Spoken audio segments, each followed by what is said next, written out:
In this video, let's talk about part-time jobs in Sydney, Australia. What I will say about part-time jobs in Sydney is that there's so many of them.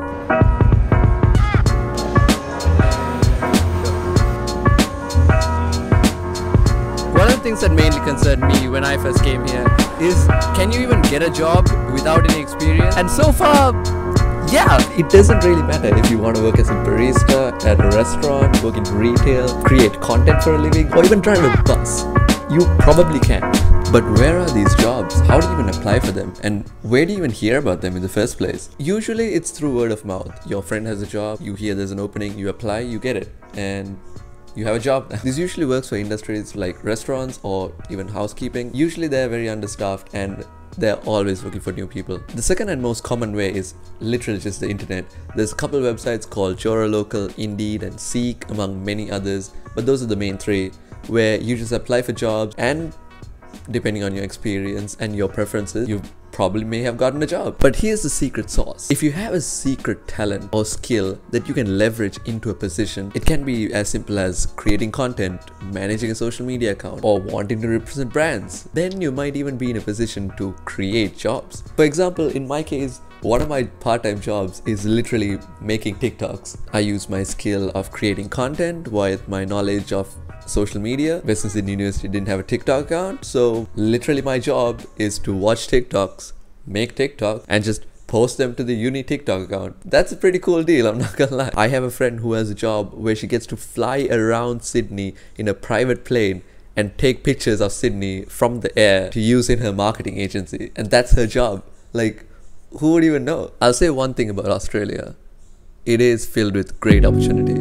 Well, I have to go do a little bit of Halloween shopping now, but I have something in mind and it's one of the best ideas I've ever had. It's hilarious. Trust me, you do not want to miss out on this one. So definitely subscribe and turn on post notifications to get notified when I upload that.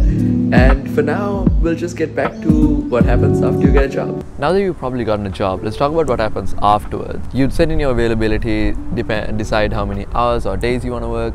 And after that, it's pretty chill. You might have a training period and you just start working basically. To provide my experience on the topic, my first job was as a housekeeper, and I'd basically work like 3 days a week on that, but it was like an hour away from me on public transport, so it basically took my whole day. And I was also working as a front desk manager, I guess, at a badminton complex on Monday and Wednesday nights for like 5 hours each. So in total I was working like 20 to 25 hours, I guess.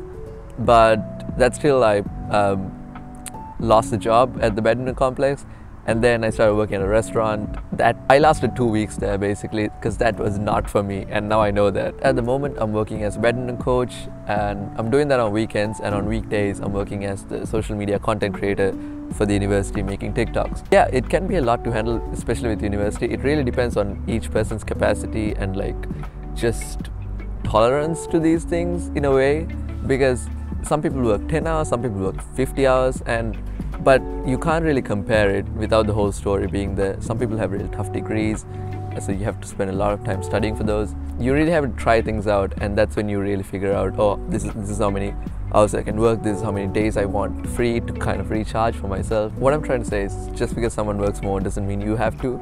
You're kind of in control of your own life now, so it's your responsibility to take care of your time, health, well-being, as well as to make your own boundaries as well. So take care. Plus, these jobs come and go. Just because you lose one doesn't mean you won't get another.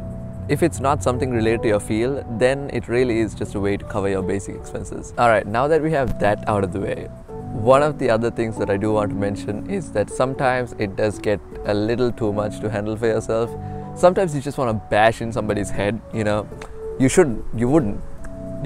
wouldn't, but when that happens, just try to hang out with friends maybe, just take a day off, try to relax a little bit, because when it gets too much, you do need to find a way to kind of relieve that stress, especially if it's work stress that you're not used to.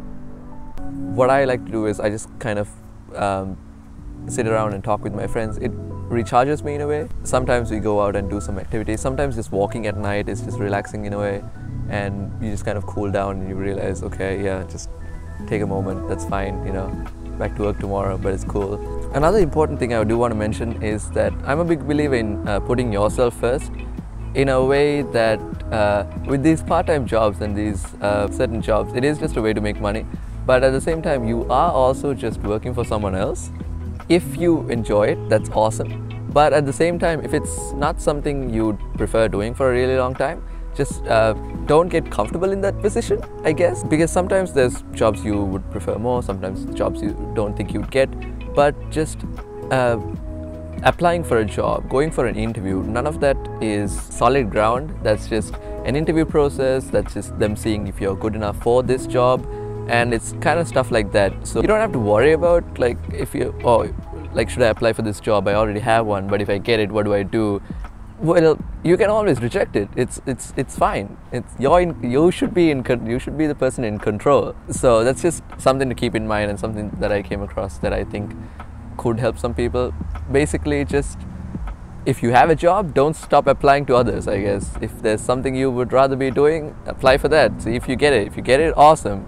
If you don't really want to leave that company hanging, that's fine. That's your choice. But just put yourself first sometime. Anyway, that will be my rant for today about part-time jobs in Sydney, Australia. Hopefully this helps. And my goal here is to really document the journey I'm going to go as an international student to like a proper adult, and then to like middle ages, and you know, when those times where you like look back and you reminisce and you're like, oh, where'd the time go, you know? But like in my case, I want it to be right there, so I'll just have a timeline. It's like, oh, this is what I did, this is how I spent my time, this is what happened. So if that seems like something you'd like to be a part of, definitely hit the subscribe button and let's get this journey started. But thank you so much for watching till the end. Do not miss out on the next video, it is hilarious, and I'll see you in the next one. Random guy walks by, I'm just kind of talking to myself to a camera, and it's still weird.